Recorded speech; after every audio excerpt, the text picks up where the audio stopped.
Hey fam, welcome to my video. Thanks for being here. Shout out to everyone who's been communicating with me through the internet as of recently. It's really cool to connect, and I'm so grateful to form new connections with people. I love interacting with you, and it just feels really good to attract like-minded people into my life. So that's awesome.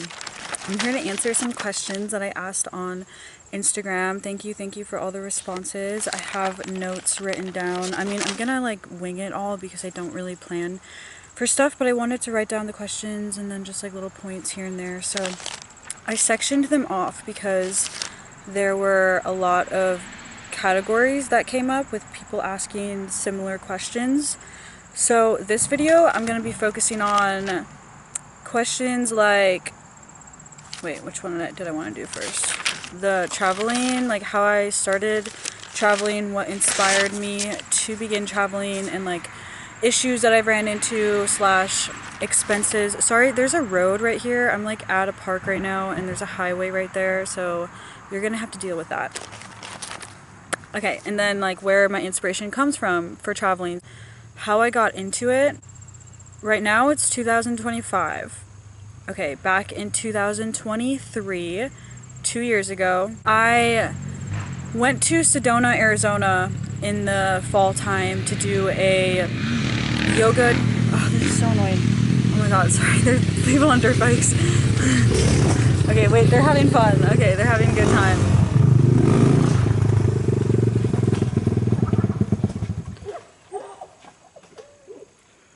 I went to Sedona to do a yoga teacher training program to instruct yoga, and I moved to Sedona and I started getting involved a little bit in the community there, going to coffee shops and hanging out in certain areas. It's a very spiritual community out there.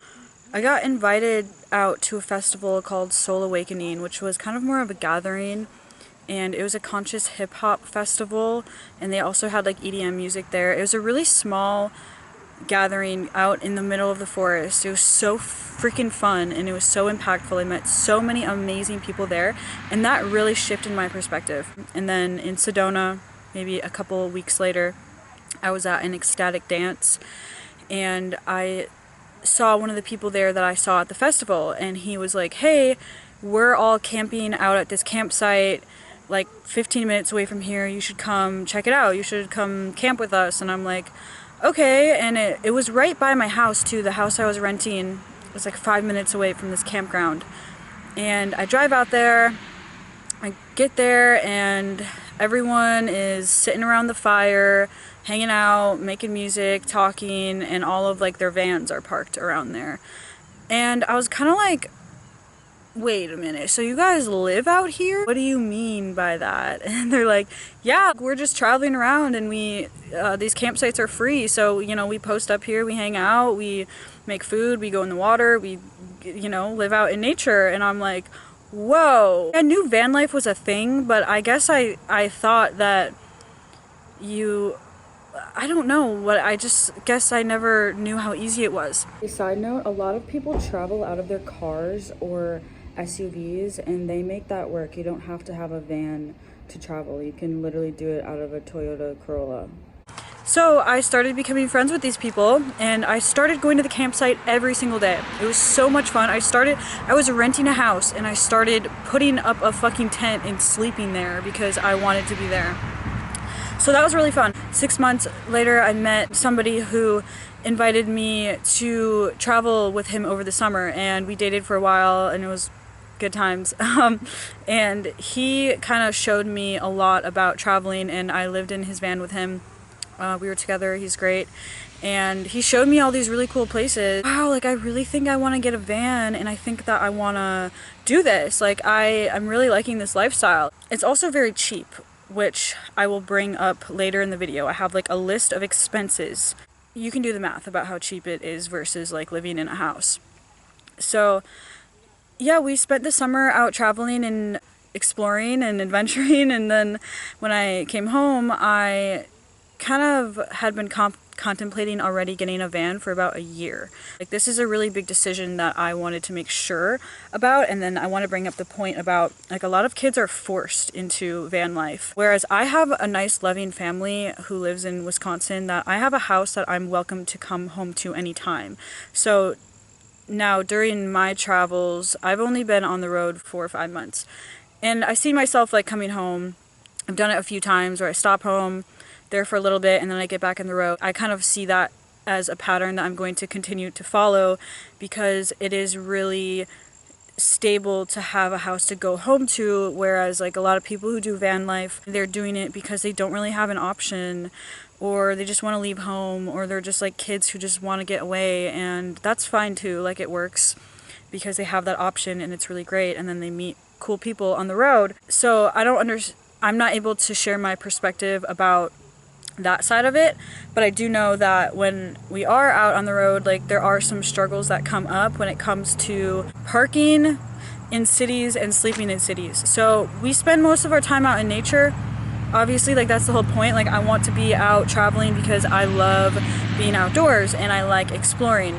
And there are times we have to be in a city. It just makes it a little bit more difficult because parking, especially in like big cities, like, yeah, huge, like Chicago, for example, it's just like really difficult to find parking to sleep in your car. So a good tip is to sleep at a hotel. You don't have to book the room. You just go to the hotel and you sleep in your car in the parking lot. That works really well because it's safe for the most part. Like, I feel really safe sleeping in hotels because they usually have like 24-hour security.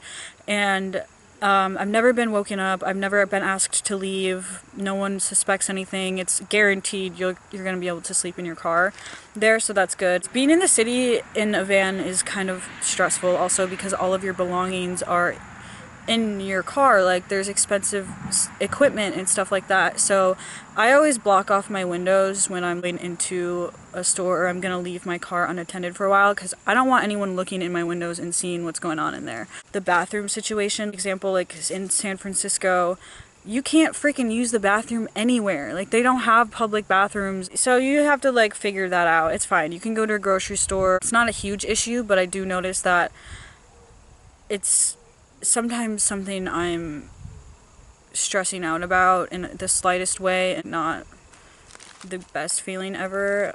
For taking a shower, I'll go to a Planet Fitness. They're always really clean. They have so many of them all over the country.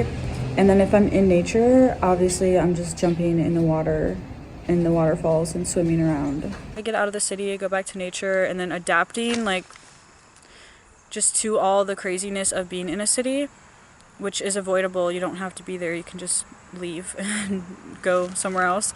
So I tend to keep my city time to a limit unless I'm going to like a show. Sometimes I'm in the city for multiple days at a time. Okay, what else do we have? Expenses. So I wrote a list of how much money I spent in the past couple of months. I made this tab because in July, or maybe it was June, I don't even know. I think it was July 8th, I just put aside $1,800 for myself to spend. This can be my spending money if I want to spend it. So, in the past, now it is September, coming up on September 20th. And in those 3 months, kind of, I spent, with all of like paying for gas, groceries, car insurance, phone bill, I was doing laundry, I was kind of like balling out, like buying kind of whatever I want, like clothes, and going to thrift stores and just like buying unnecessary things, but spending money, kind of just spending money. And I bought like a $50 concert ticket, I bought a $60 parking ticket, I paid that, I should say. I was just doing laundry, like paying for laundry, paying for food, gas, whatever. And I still have, and I traveled back and forth over 5,000 miles to travel around like the whole country for 3 months. I spent like, let's say $1,500. That's pretty fucking cheap. Most people are paying $1,500 just for their rent. And then this is including all of my bills and including my credit card bill. So I think that's pretty interesting. It's really cheap. I think a lot of people assume that you have to have a lot of money to travel, and you really don't, because if I was only buying the necessities like food and gas, and I was buying gas in California, guys. I was in Cali spending money at the grocery store, expensive as fuck. Driving around, gas is like $6 a gallon. So I could tell you that if you lived in a place with cheaper gas, you could easily do this paying all your bills. That's nice to know. Okay, and so yeah, I've only been traveling for a couple of months. I'm pretty new to it, but I love it. It's really fun. I see myself kind of doing this for the next couple of years as I'm building my business. It gives me a lot of time freedom and a lot of inspiration to just do what I feel like doing. That pretty much sums up like those questions about traveling. Yeah, I just kind of have been meeting people all over, which is bittersweet because I love hanging out with people, but sometimes I go a long time without seeing certain people that I really like because we're traveling and we're on the road and we're in different places. But it's also really fun because then we can just meet up in some random place. I'll see someone that I haven't seen in a year, and then I'll be like, oh my gosh, you're here right now. Plan on meeting up somewhere. So it's really fun. It's really cool. Now I have connections kind of all over the nation, and a lot of people that I'm friends with also have homes, and so not everyone is on the road. And then also they'll kind of let me come over to their house and sleep over, take a shower, like cook a meal or whatever, you know. That's always nice to feel taken care of in that way. And van life is a little bit stressful on my nervous system. Sometimes it's worth it though, because I get to be in nature so much. The stressful part I'm talking about is like where I'm in the cities, and or sometimes I can't find a spot to sleep at, or I go to this nature spot and it's just like I want to be somewhere else. And so it's kind of the uncertainty aspect of it that's a little bit unstable, and I'm fine with that for now in my life. It doesn't bother me, and I'm usually with people who've been traveling for a while, or I have good friends I can reach out to if I need help with anything, and I always feel safe. I don't feel like anyone's gonna hurt me or attack me. I see so many girls posting about being a solo girl traveler and like how scary it is, and I don't feel that way at all. Yeah. Let me know if you have any more questions. Thanks for listening to my video, and I hope this I hope this made some sense and gave you some insight about my current lifestyle. I can't wait to make more videos, and I love you. Bye.